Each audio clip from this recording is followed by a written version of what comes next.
Bellsprout has always been one of my favorite Pokemon from the original 151, and with the recent release of Pokemon Legends ZA, the Bellsprout evolutionary line is finally seeing some love with the reveal of Mega Victreebel. So to celebrate this victory for the Bellsprout family, I've decided to go on a journey to catch one Bellsprout in every Pokemon game possible, and here's how it went. Getting ready to record my Bellsprout video here. I've got my Bellsprout yellow Game Boy Color, my Bellsprout dog.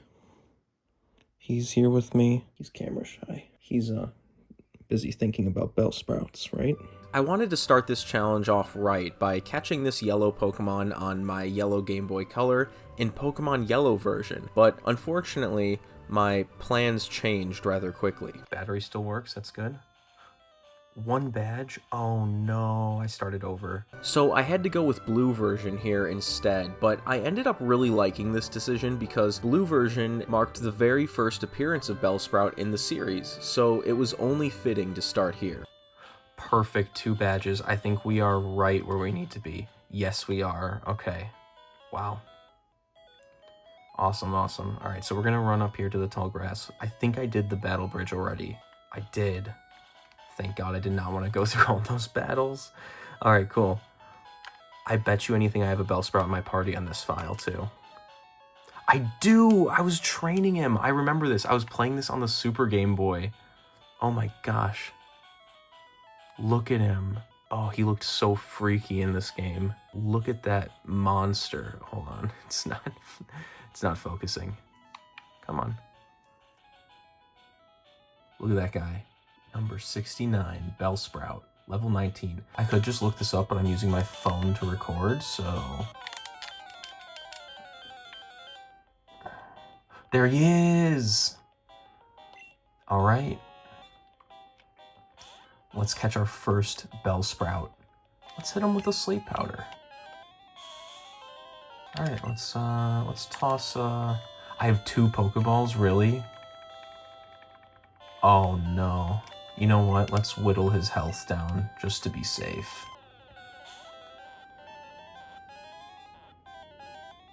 Nice.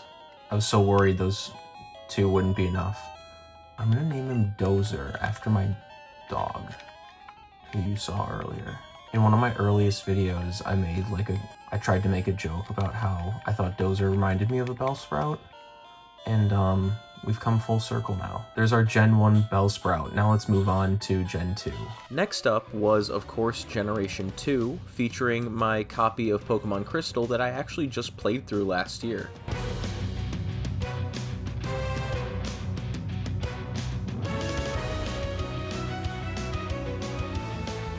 Even though I knew that Bellsprout only had a 5% chance of appearing on this route, it was taking a little bit longer than I expected it to. I started doubting myself and worrying that maybe Bellsprout doesn't appear at night, but eventually, those doubts melted away like a Bellsprout's acid melting away a Pikachu's flesh or something.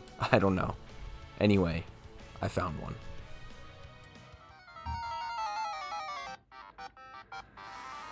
A Bellsprout!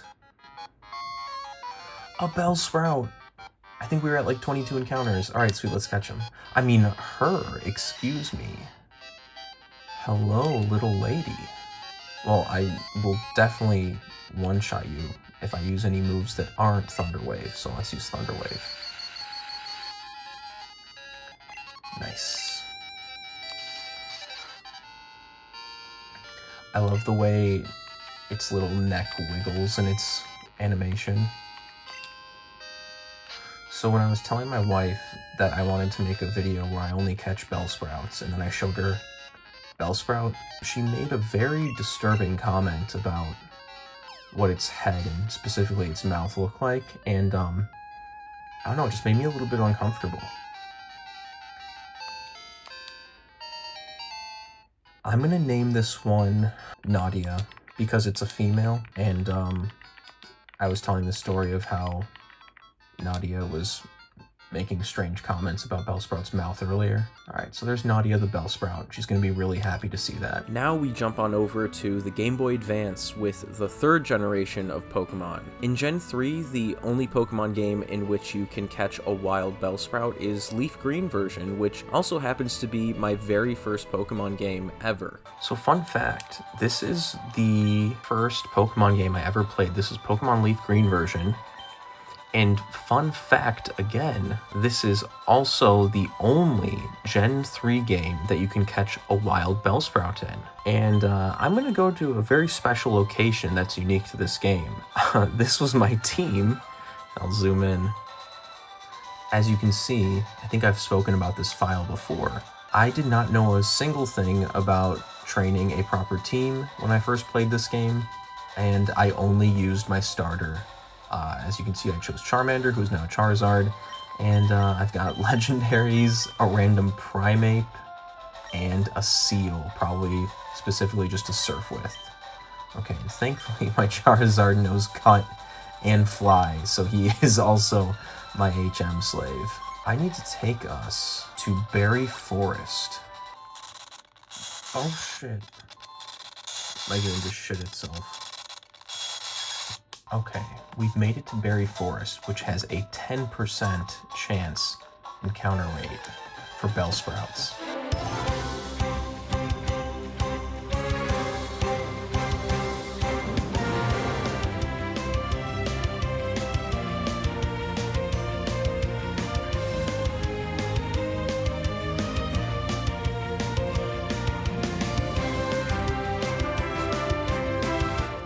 Alright, I think we're coming up on those odds. It's been, we gotta be getting close to 10 encounters. I mean, come on. There we go. Oh, that is such a good sprite. Look at that beautiful level 30 male Bellsprout. Don't want to kill him. Sure, we've got a lot of Pokeballs on this file, right? Okay, not as much as I thought. Let's go ahead and just chuck some Ultra Balls at him.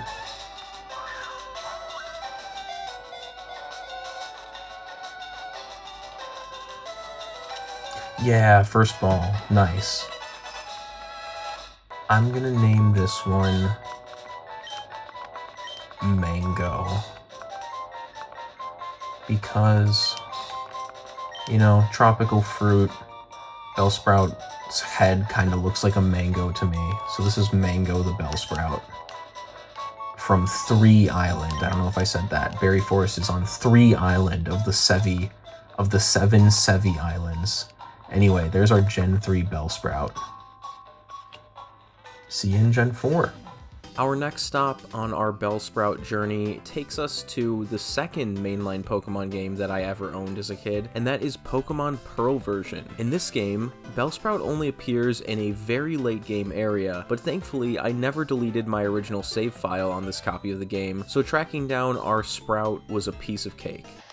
There he is!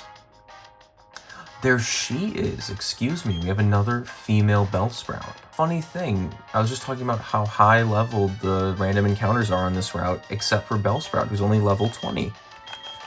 Let's toss a quick ball if I have one. I do. Let's toss a quick ball.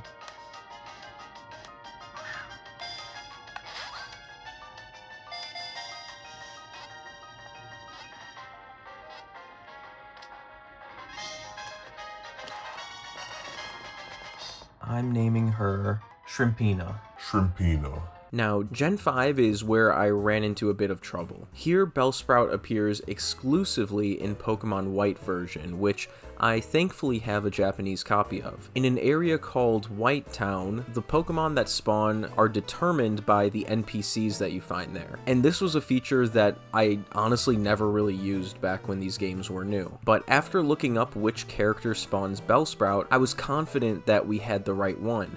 but it turned out that she actually just uses the same sprite as a completely different character, so I spent an embarrassing amount of time looking for a Bellsprout when the odds of one actually showing up were 0. The only way to change up the NPCs in Whitetown is to connect to other copies of Pokemon Black and White and talk to the NPCs that you want to bring over to your game, or something like that. I don't really have the means to do that at the moment, so here's a level 1 Bellsprout that I traded over and named Baby. Look at it go. Thankfully, finding a Bellsprout in Gen 6 was way easier. In Pokemon X and Y, you can find Bellsprout by doing a Horde encounter on Route 14, my favorite route in the game. I of course had to use Bellsprout's evolved form, Weepinbell, to help me lure in some baby sprouts using its move Sweet Scent. There they are.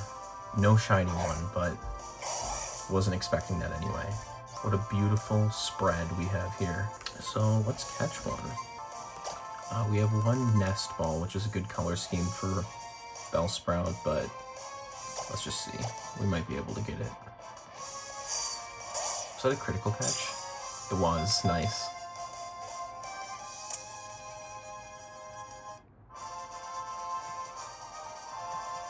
That was my first Bellsprout on this save file. That is crazy. I must have caught that Weepinbell in the wild.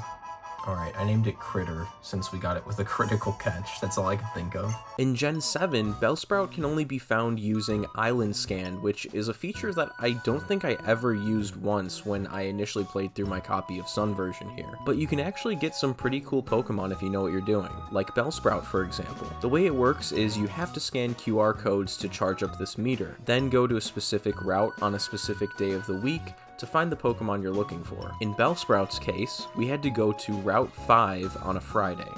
I found this Bellsprout after only like 3 encounters, and I was watching It's Always Sunny in Philadelphia at the time, so I wasn't really recording my voice or anything, but since this Bellsprout was female, I named it D after the character in the show. We unfortunately have to skip Generation 8 because there actually is no way to catch Bellsprout in Sword and Shield. Bellsprout is, however, available in the remakes of Diamond and Pearl, but since I never completed those games, I actually don't have access to the area where you can catch Bellsprout, so to make up for it, here's some footage of me catching a Bellsprout in the office, during my lunch break of course. Skipping on over to Generation 9 with Scarlet and Violet, we can finally catch Bellsprout again thanks to the DLC area of Kitakami, where you can find Bellsprout super close to the area you started. I caught the first one I saw, and to my surprise, I hadn't added Bellsprout to my Pokédex yet. To celebrate, I made us all a nice cheese sandwich.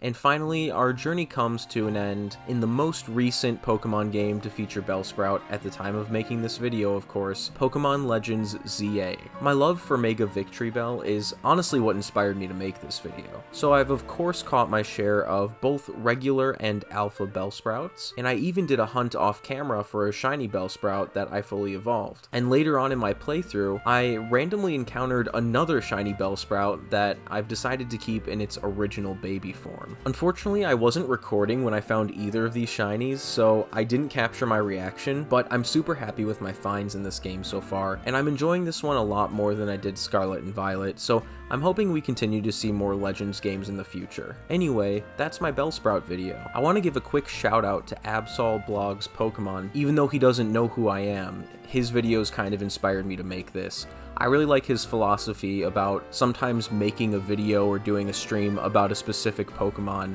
to further enhance his love of that Pokemon. He recently did one about Weezing, which is a Pokemon that he said is not in his top 100, but he felt like he didn't have a connection to it, so he wanted to make a video about it, which I thought was really cool, where he basically did the exact same thing. He did one about Steelix as well, and I just thought they were really fun videos and wanted to kind of make one myself. So thanks, Absol. If you see this, let's be friends. But anyways, If you'd like to see more stuff from me, you should of course stick around here on YouTube by hitting the old subscribe button, and if you want to connect with me on any of the various social media platforms of your choice, check the description below for my link tree that contains links to all of that stuff. Anyways guys, thank you so much for watching, and I'll see you in the next one. Take care and have a Bellsprout-tastic day.